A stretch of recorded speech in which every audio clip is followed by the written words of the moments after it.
Hey guys, so I'm using OBS Studio and I'm using 1080p this time around to see how it works.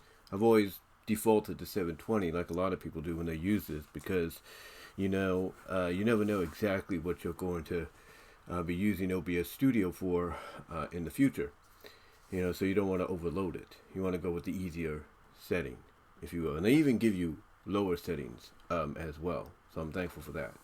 But anyway, I wanted to come on here because one of the videos YouTube recommended to me was a video I'd seen before, and I had done a video similar to it, thanks to James Rolfe, aka Angry Video Game Nerd.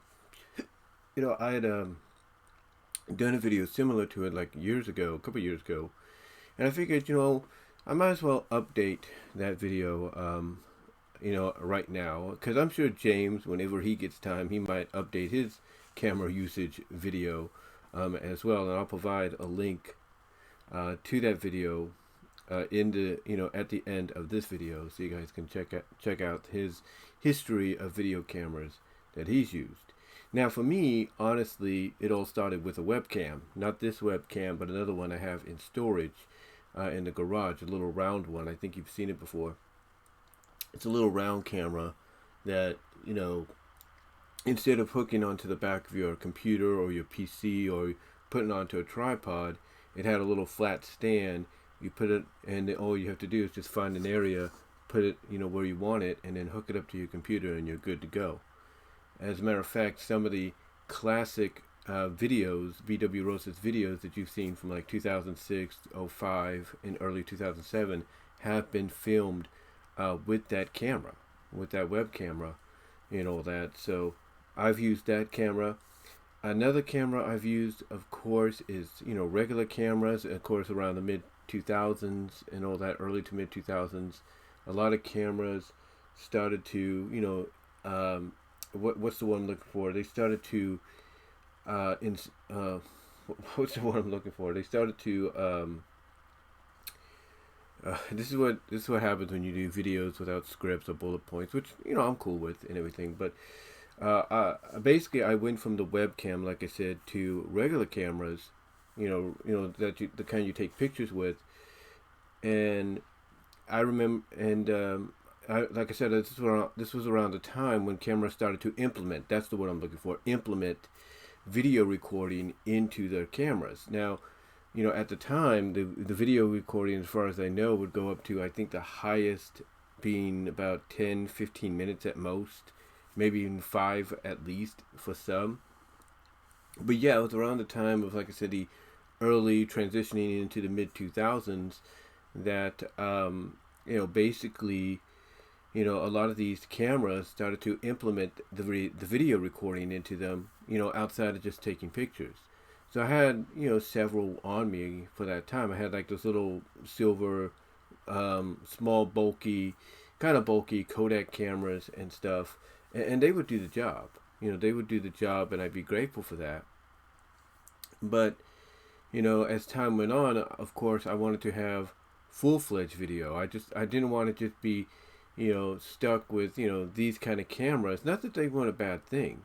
They worked. They did the job. The only thing that kind of bugged me is because when I was using my beast, as one of my counselor workers, financial counselor workers called it, as I was using my beast, I had to basically plug in the camera via USB just to get the images off there, which wasn't a problem. Was not a problem whatsoever. It's just that, sometimes, I would sometimes basically, I would have to, look for the USB cord, because I had it on my desk. This is not the desk I had. I had a different desk, and that's pretty much gone now. But I had it on my desk, and there were times I have to look behind my desk just to find the cord, or it'd fall down behind the desk or get it or whatever, and I'd have to, do that just to find it. Now, yes, it did come with a memory card, but this was when they still sell them, the big memory cards. So I had I basically, long story short, I had to use that as one of the first cameras. And again, it wasn't a big issue or anything like that. The only thing that it ever did was take up a lot of space. And this was at a time where, space, when it comes to your computer, no matter what you had, was an asset. Now, true, this was also at a time when the video recording wasn't up to 720 even. It was still like 480 or 360 at most. But you were still able to record. But even at that size, even at that, even at that size of a picture of recording, if you will, it still took a lot up. It still took a lot up. So over time, of course, as we know, technology has evolved to the point that not even something like that will take up that much space. Not even something like, a 4K, video recording, would take up that much space. Maybe not even an 8K, if you will. But yeah, like I said, I had one of those video cameras, not video camera, one of those Kodak cameras at that time, so that I can, have it on the go, take it with me, or whatever, or just have something I could just, have ready to go at a moment's notice. The other thing about it too was you had to change batteries. It wasn't rechargeable or anything. It was one of those that you had to not only make sure you had a memory card in it, but you had to change batteries. And I think it was 2 AA batteries that it worked with. But yeah, that was like one of my first digital video cameras, if you will, outside of the webcam. But the other camera I ended up getting this like in between, like when I got the Beast, when I was renting the Beast from Renter Cinema, my, tower, if you will. I got this in between when I was looking at, and I think I got this, like, I don't know if I got this, I think I got this like a couple years before I, worked for Walmart in Lawrence, Kansas. I think this is when I was looking for the Burger King there. And this became one of my primary cameras, especially when I got a DVD recorder. And this, of course, is the Quasar camera by, I'm thinking it was Panasonic. I'm not sure if it was Panasonic that helped distribute this, but it's a Quasar one. And basically it's kind of, I would not say similar to one of the first cameras James was using when he was a kid, because he said when he was a kid, him and his family got something similar. This was a little bit more different, though, you could tell. But this was I got this at Walmart, like I said, I believe when I was working for Burger King or something like that. And as you can tell, it's like I said, it's a VHS-C. You can see there's a tape still in there. I have to eject it. The only problem is that even though this battery probably is charged, the C battery, which is right here on the bottom, this is what a C battery is right here. On the bottom is 2025, so I have to get one of these to put in there, because the ones we do have basically are too big. And I'm thinking if I do that, I've done it before, I believe. I'm thinking if I do that, that might work. That might help this operate again, at least to the point that I can get the tape out. But yeah, I got this when I was working at Burger King, I believe. It's got a lot of good features. Like one of the features a lot of cameras still have nowadays, including the one I just got recently, is EIS. Now, EIS basically is about stabilization. Like if you're walking around, and everything, let's say, like me and my family are planning, if things go right, we're planning for a boardwalk. We're planning to go to the boardwalk in Santa Cruz soon, for my third oldest nephew's birthday. That's what we're planning to do, if things go right. And something like this, even back then, when these were still primary video cameras, the EIS basically made sure that you had a stable image. Now, of course, it also came with backlighting, which, of course, kind of helped with any lighting in the back, so that way you wouldn't have like a reflection off you or something. We have fade, of course, right there, and then we have de-zoom. De-zoom basically is like really up close. Like it's basically the definition zoom of what this is, 150. That's what it is. This is a high definition zoom. This is basically HD before HD became a thing. So it had that, and it definitely, I can tell you right now, definitely zoomed in perfectly. Then of course we have the little camera thing here. This basically is for the lens. I don't know if you can see that real well. It basically allows you to see in, close to see out. Then we have little play buttons here, so that when you play it back on the on this, because you can play it back, believe it or not, but you gotta see through here. Unfortunately, this is how you see it, is through here. Or if you have a AV cable that came with it, which I don't have anymore, I think there are substitutes. You could have plugged this into your television and everything, and watch it like that, but still use these controllers, these VCR controllers, if you will, to make it work. Now, of course, we have a menu there that basically brings up the menu for you to like select, certain options like, titles and all that. And of course, we have the display button here. Of course, displayed like the time, like some of the videos, like some of the classic ones you've seen. It seemed like they were recorded off of VHS. That's what those were recorded off of, because you would see the little timestamp under there. That's what this would do. This would allow you to display the time. And then of course this right here would allow you to eject, the tape from here, and the tape would basically pop out, or the door would basically open up like this, and you'd be able to get the tape out. Now of course you have your power button, your record button, and power button right there. So when you flip up like this, the door on the front of the lens cover would open up. So that way you could start recording. So, so you have the power, record, and everything. And then when you put it in the middle, the door shuts back up. So when you do that, and you can see how long I've had this, the door just has to be sometimes manually put, if you will. Or just to stay out of the picture. Basically, it'll open up, but when you go to the middle, it'll shut.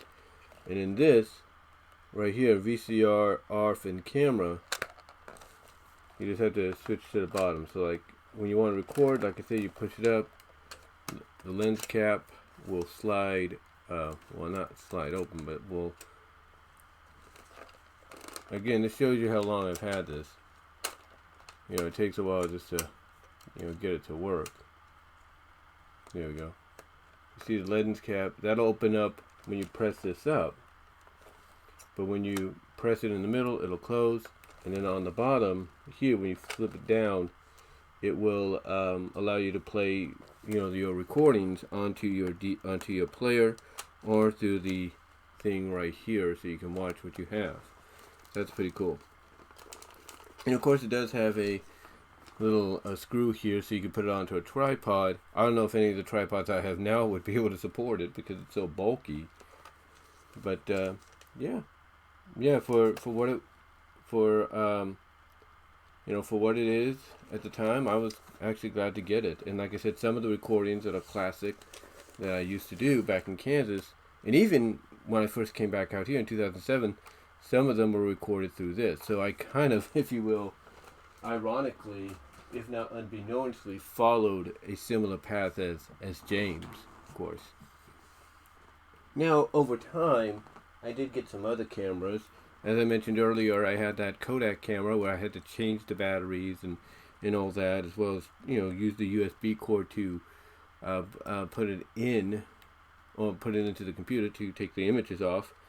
Well, this one I got when I was working at Walmart. This is a Polaroid camera, and it does record in 1080p. It's got all the little doodads on the bottom there, that you would expect in a camera like this, which is really nice. You get the zoom and all that.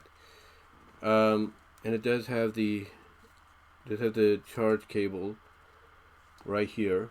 It does have the charge cable right here, and then here is the speaker, if not the mic. I believe. Actually, I don't know which one is which. Doesn't really say. No, wait a minute. I think this is the mic right here. This is the mic right here, and then this is the speaker on the bottom.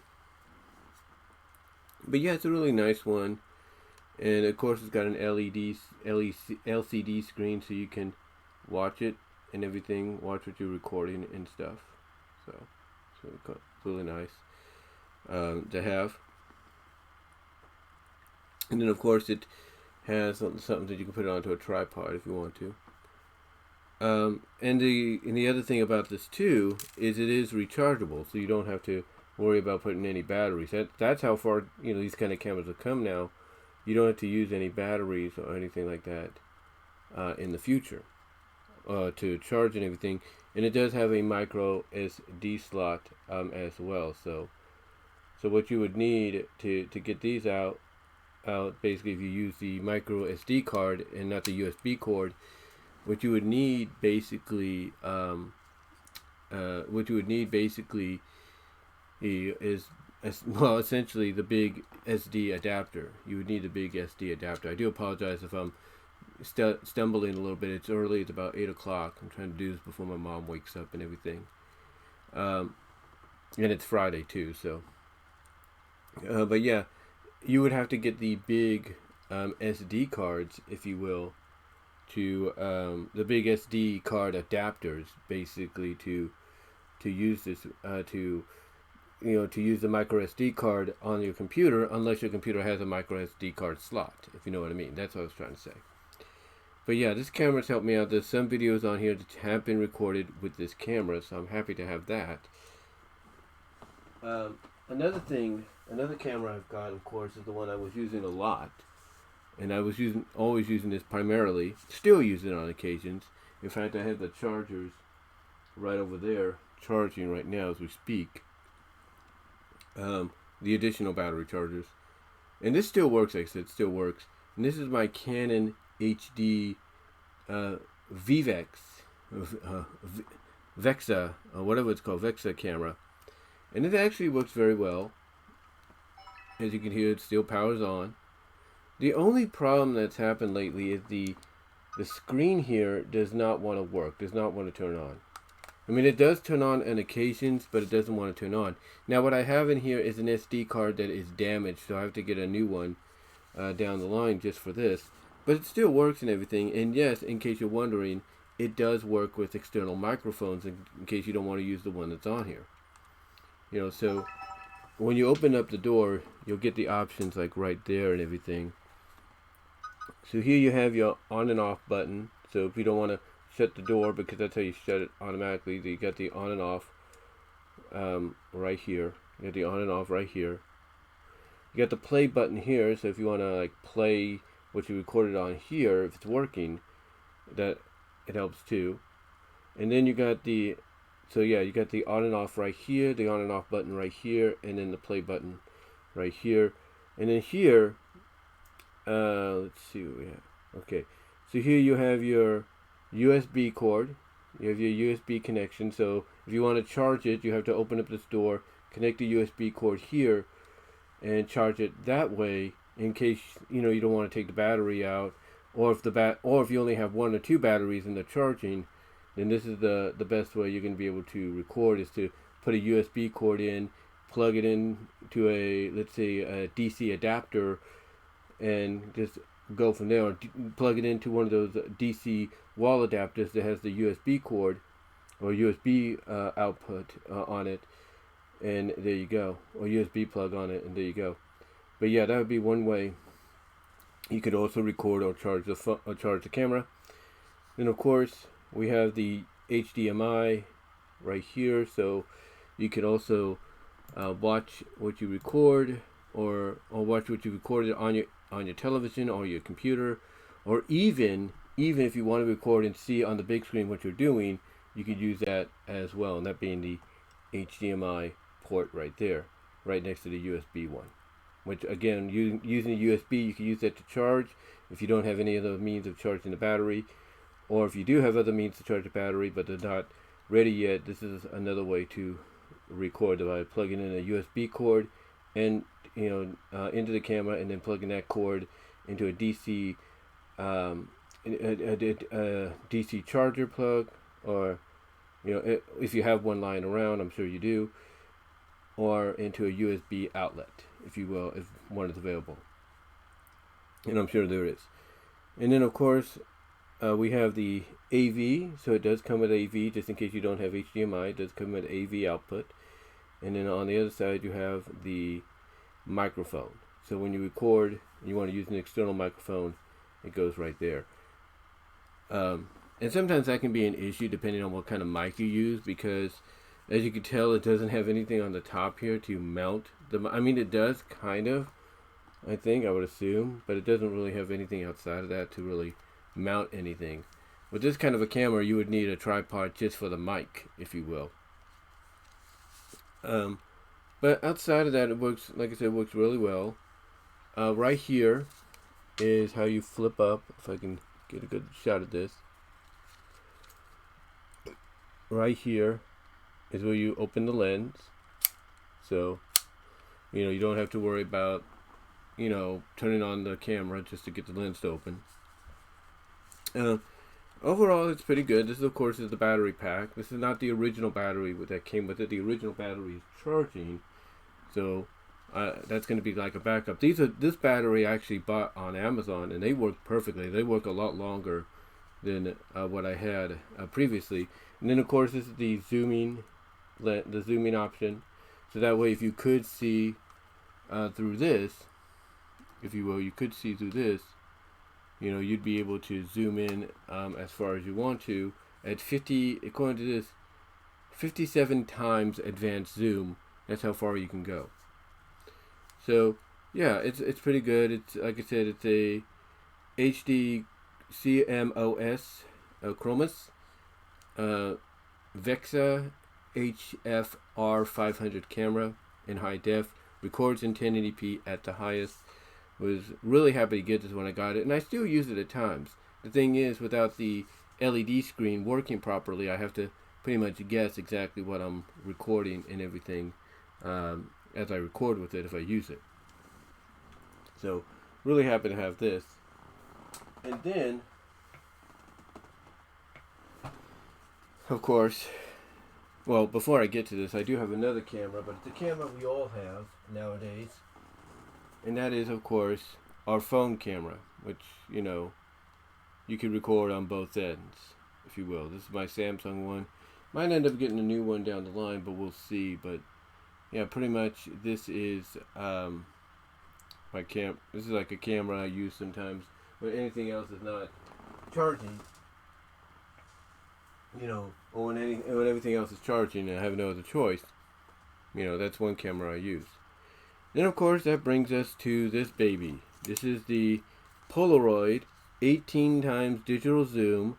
Has Wi-Fi option, 3.0 IPS touchscreen, and it does record in 4K.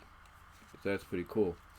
Now, you do have a place where you can mount a light or a mic, and yes, depending how you figure this out, the mics on occasions will work. They will work. Not all the time, but they will work. And I think the reason they put this here, with the option to basically put a mic as well that would work with it, because I even tried out recently one of the mics I had, and it does work. It does work, believe it or not. It's just that I think it's the wiring. It's like the wiring could get a little loose, so that might be what causes, no sound to be recorded. Now, as far as the external mic on here, what you need to do is be loud. And what I mean by loud, I'm talking basically not shouting, but just loud enough to where it's like, pretty much all you have to do is tune up the volume to 15 or 12 and you should be good. That's how loud you got to get. Basically not loud. Well, it's going to be like if you tune it up to the 20 level volume on your television, it blows out your speakers. No, I'm talking loud enough to where nobody's going to wonder if something's wrong. All they'll know is they'll probably be thinking is, that person must be recording or doing something. That's that's a hobby or a project or whatever. They'll have that kind of a vibe. And that's why some of the videos you saw me record about a month ago, over a month ago, were as loud as they were, including some more recent ones, because of the fact that, I had the place to myself, and pretty much I realized, if I'm going to record with this external mic, I got to be loud. I mean, yes, it will pick you up. It will pick up your volume on regular volume. But like I've said before, in my situation, I live with my mom. And that's a little harder to work around because of the fact that, if I speak real loud and everything, or just loud enough for this to pick it up, she'll wonder what the heck I'm doing. So I have to wait for opportunities to present itself. Like, I would assume Sunday, but Sunday's out of the question because we got to do my brother-in-law's birthday. So, whenever the opportunity presents itself, you know what I'm saying? That if I have the house to myself, I'll be able to record with something like this. Now, the way this works, of course, the lens, it's not one of those lens caps like with the other one where you can just flip it open. You actually have to take it off. That's kind of old school. This is a Polaroid, so what do you expect? So it is a lens cap that you have to put on there and everything. So you have to put it on there, and you take it off, and there you go.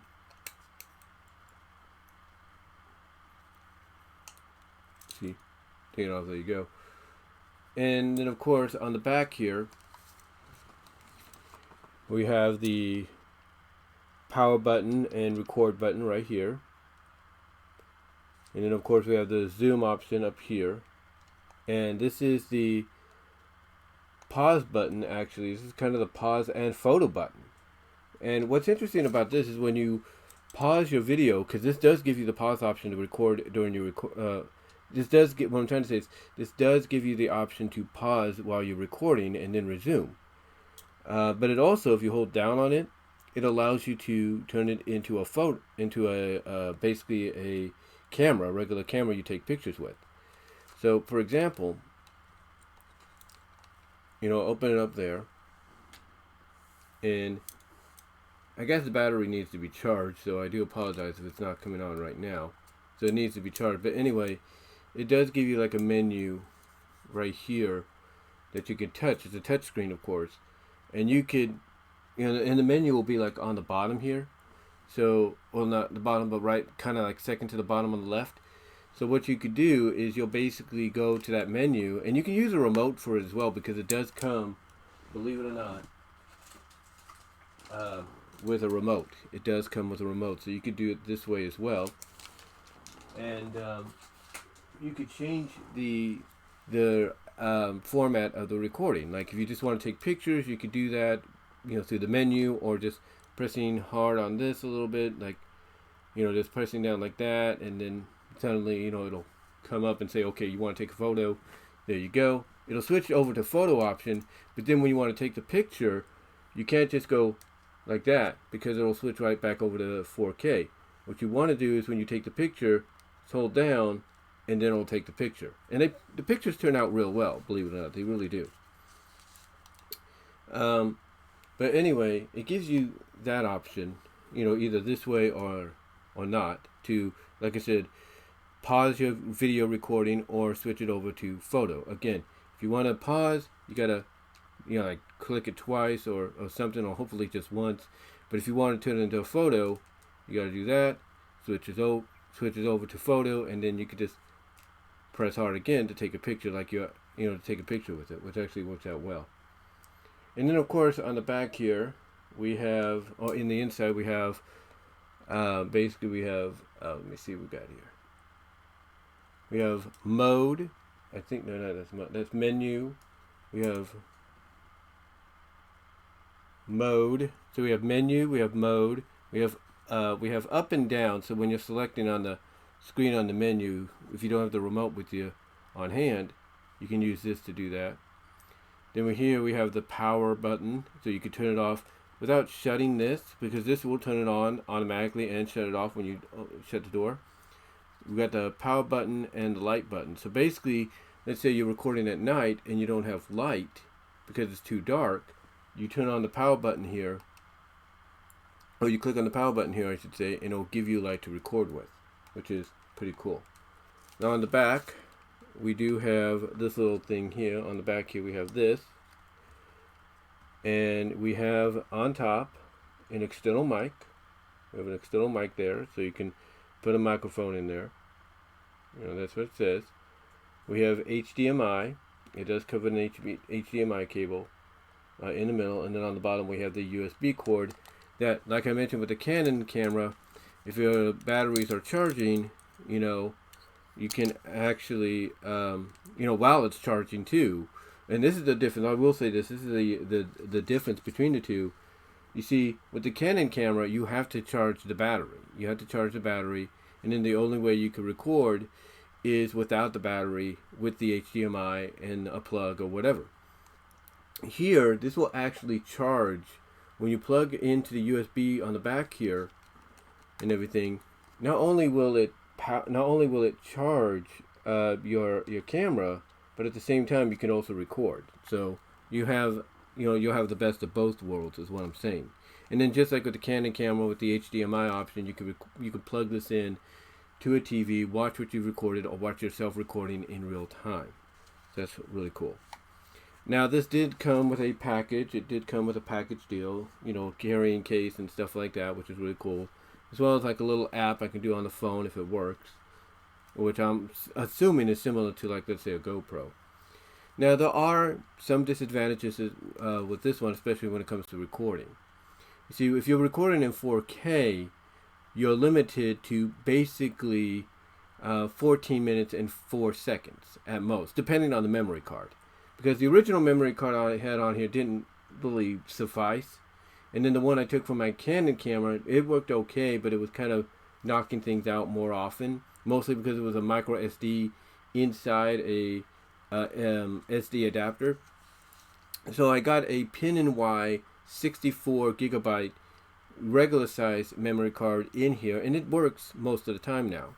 I mean, it does kind of have its occasional glitch and all that, but I've noticed that mostly happens when the battery gets low. So it's basically saying, hey, I can't record this, or I can't do this option or function because my battery life's going to die if I do.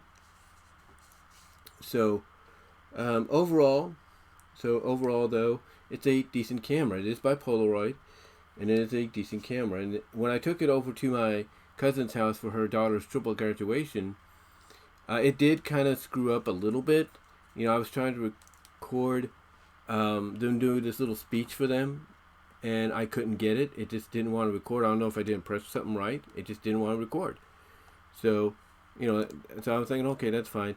But later on, it did record fine. It recorded fine. When we were coming back from the San Francisco Zoo a couple weeks ago, we're going over the Bay Bridge. So it's fine. It works perfectly. I think what it was is that I may have hit something by accident, and or not hit something by accident, and or forget to hit something, I should say. Again, it's early. I do apologize. I do apologize. This is what happens, like I said, when you do things unscripted. But like I said, it works. Most of the time it works, I should say. But like I said, I may have not hit something, I may have accidentally not hit something, is what I'm trying to say, that didn't allow me to record that speech. But I did get most of it with my phone camera, so I was able to make sure I got it on that, just in case something happened. But overall, like I said, overall it's a decent camera for what I paid for it. And over time we're gonna get more. Over time we'll probably get more cameras and all that. But yeah, I'm just happy to have this. And you can, depending, if it works, you can, just like with the Canon camera and just like with the Polaroids, the other Polaroid camera I have, you can use a USB cord to hook up to your computer and take the pictures, the photos and the videos off like that. Or you can, because this is the compartment right here, you can open this up, and here's the battery. It did come with 2 batteries, so I have a backup just in case. And then here's the SD slot right here. You can take the SD slot, or the SD out of the SD slot, I should say, and you can put it into the SD slot on your computer, and that'll work just as well. But overall, it's a decent camera. Happy to get it when I was out at Target working there. So yeah, that's all I can really say. But anyway though, guys, I just wanted to take this time to kind of update a video I did years ago. Big shout out to James Roll for the inspiration to do this again, to show you the kind of cameras I do have in my possession, as well as give you a little bit of history of the cameras I've used. Like even this one I'm using, as well, and it's a 1080p camera webcam, and I do plan to get a 4K one as well, so I don't have to always rely on this or converting something like this. But